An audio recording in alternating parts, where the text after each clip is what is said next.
Mesdames, Messieurs, bonjour, bienvenue, c'est Cocktail, l'émission qui fait tomber les masques de nos célébrités. Et oui, on apprend à en connaître un rayon sur nos stars locales. L'objectif est unique, appréhender les caractères afin de mieux cerner les personnalités. Pour ce numéro, je reçois une des plus grandes voix du rap congolais. J'ai cité Alex Reigne.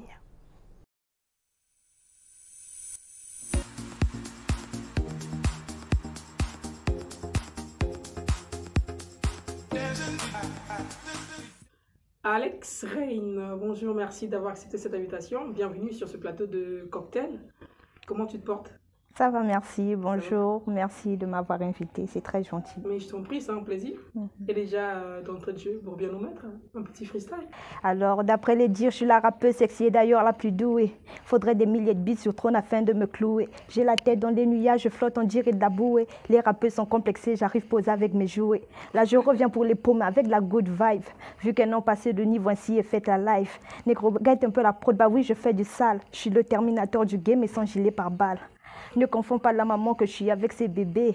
Ramène le menu, j'ai la dalle des MC Today.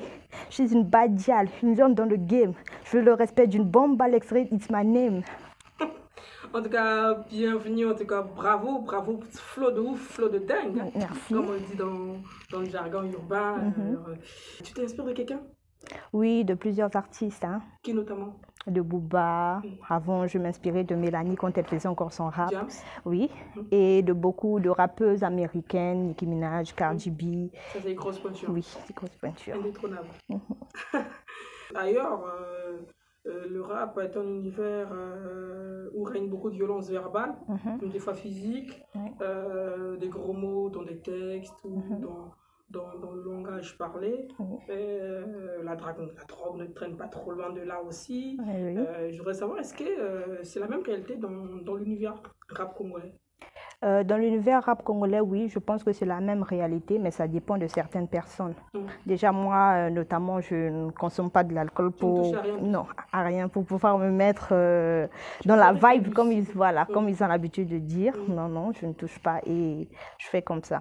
Mais comment tu vis à côté? Est-ce que tu penses que les autres, est-ce qu'à un moment donné, ça constitue un moteur pour être mieux inspiré? Ça dépend des personnes, comme je dis. Il y a certaines personnes, ça leur inspire mieux. Mais moi, quand je suis lucide, je fais mieux les choses. Parce que déjà, avec l'alcool ou autre, ça passe pas. Donc, dès que je prends un petit verre, je suis déjà paumée, comme on dit.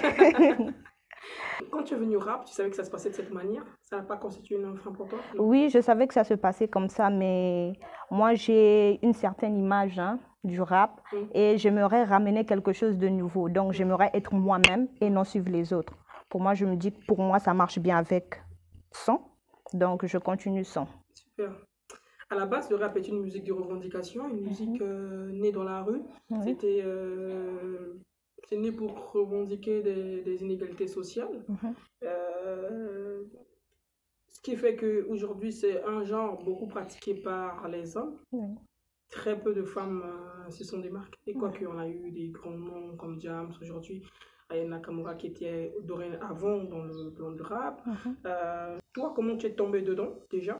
J'étais beaucoup entourée par un univers masculin, les frères et tout. Et à l'époque, c'était pas des rappeurs, mais ils écoutaient beaucoup plus du rap. Et moi, avec le temps, à force de les côtoyer, j'ai beaucoup plus aimé.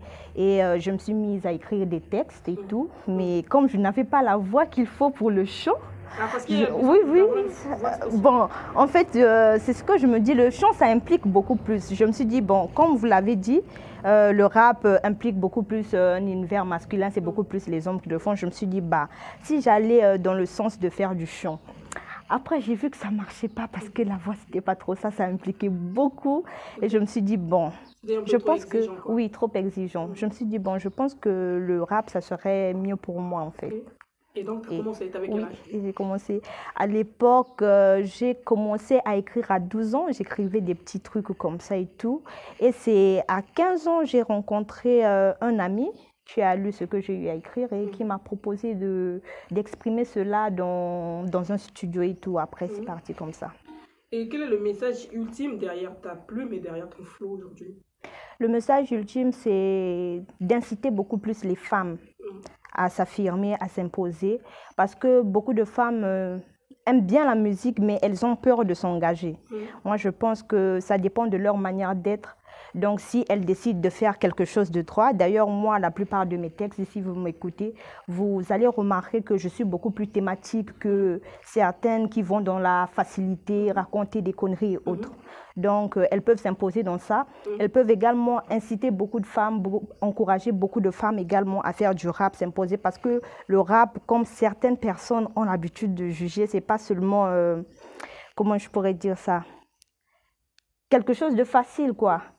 Une étiquette qu'on donne aux femmes de prostituées et tout. Non, non. Derrière la musique, on peut exprimer beaucoup, on peut apprendre également beaucoup. Okay. Et aujourd'hui, qu'est-ce que tu penses de ces Congolaises? J'imagine qu'il y en a, elles sont nombreuses à aimer la chose, mais qui ne veulent pas exploiter leur talent. On a eu des grands noms ici comme Sonia Blade, aujourd'hui on parle de JCB qui serait peut-être notre invité prochainement, mais très peu osent. Et toi, comme ça fait qu'après, à un moment donné, localement, on n'a pas de repère. On est perdu quand on est rappeuse. Voilà, localement, on est obligé de s'inspirer des artistes venus d'autres qui évoluent sous d'autres cieux. Comme tu as cité Nicki Minaj et autres. Localement, on n'a personne qui brille. Est-ce qu'à un moment donné, quand tu regardes à côté, tu sais qu'au Cameroun, il existe des pointures, en RDC, il y a Sista Becky, il y a des gens qui font des choses, et au Congo, on n'a pas grand-chose. Qu'est-ce que ça fait? Oui, c'est vrai que ça fait plutôt quelque chose, mais je pense que c'est pas seulement de la faute des artistes, hein, parce que notre musique également n'est pas soutenue. Dans d'autres pays, se soutiennent beaucoup. Et ici, on a tendance à ne pas être soutenu, surtout quand on fait des trucs déjà. On est obligé d'être derrière les gens, aller partager, faites ceci, cela. Non, non. Alors que quand ce sont des gens de l'étranger, ils sont derrière. On dirait un peu décomplexés, quoi. D'abord, moi, je félicite beaucoup ces femmes qui essaient de venir dans la musique et surtout JCB aussi. Je vois bien ce qu'elle fait. C'est une petite que j'aime beaucoup et j'aime beaucoup son rap.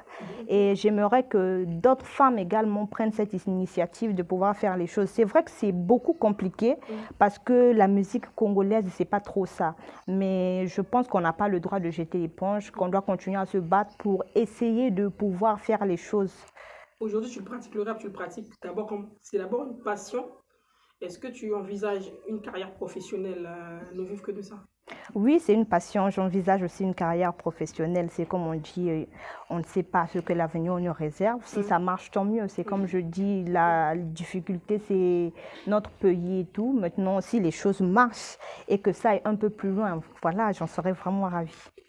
Est-ce que tu te souviens du premier texte, ton premier texte rap? De mon premier texte rap, ça sera difficile, il y en a eu tellement. C'est compliqué de m'en souvenir. Oui, ça remonte à trop longtemps. Tu as un flow exceptionnel, tu kicks de ouf, de dingue. En tout cas, tu as du texte de qualité. Ce que moi, je te reproche, je ne suis certainement pas la seule, c'est que tu ne t'affiches pas assez. Tu n'es pas visible sur les réseaux, comme c'est le cas avec quelques têtes que j'ai nommées ici.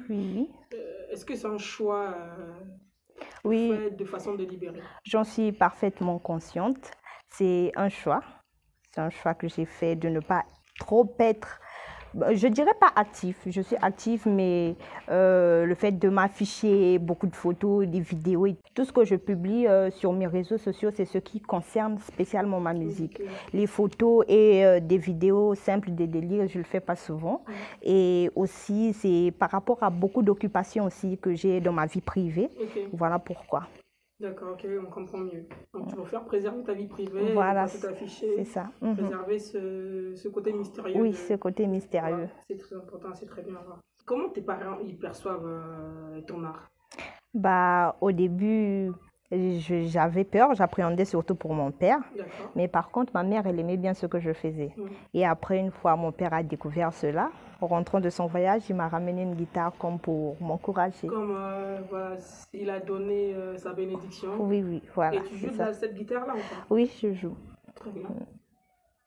Alors, dernière question. Est-ce que tu as un futur rêvé avec un artiste donné? Oui, ils sont nombreux. Il y a Young Ace, Bizaiz, Nick Sozai et plein d'autres Tidjane Mario, Diesel Gucci, voilà. Tout ça, c'est des artistes locaux, c'est des grands auteurs, des grandes pointures du rap congolais, avec qui tu as de bons rapports d'ailleurs. Oui. Tu es bien entourée. Oui. Est-ce que quand on a une femme dans le game, quand on a une femme dans le game, on a la protection de toutes ces personnes-là, ou bien on te regarde en chien de faïence? C'est quoi les deux. Je dirais les deux. Les deux, voilà. Les deux. À la fois, ils voient comme de la concurrence Bon, de la concurrence, je ne sais pas trop, mais je pense que l'on est bien entouré. C'est des gens qui nous encouragent parce que nous ne sommes pas nombreux à le faire aussi. Voilà. Très bien. Alex Rilaine, merci d'avoir accepté de venir sur ce plateau, qu'on te découvre un peu plus. Merci beaucoup. Beaucoup de chance pour ta carrière, le reste de tes œuvres. En tout cas, nous soutiendrons encore et toujours. Merci. Bon retour chez toi. Merci. Merci de m'avoir accueilli, c'est très gentil. Et bien de choses à vous aussi. Merci beaucoup. Mesdames, Messieurs, c'est ici que prend fin cette émission. Je recevais à l'instant une des plus grandes voix du rap congolais. J'ai cité Alex Rilaine. Elle a un flow de ouf, elle a un flow de dingue. En tout cas, je vous prie de la suivre de près. Très bientôt, on parlera de son art. Merci d'avoir été des nôtres. À bientôt.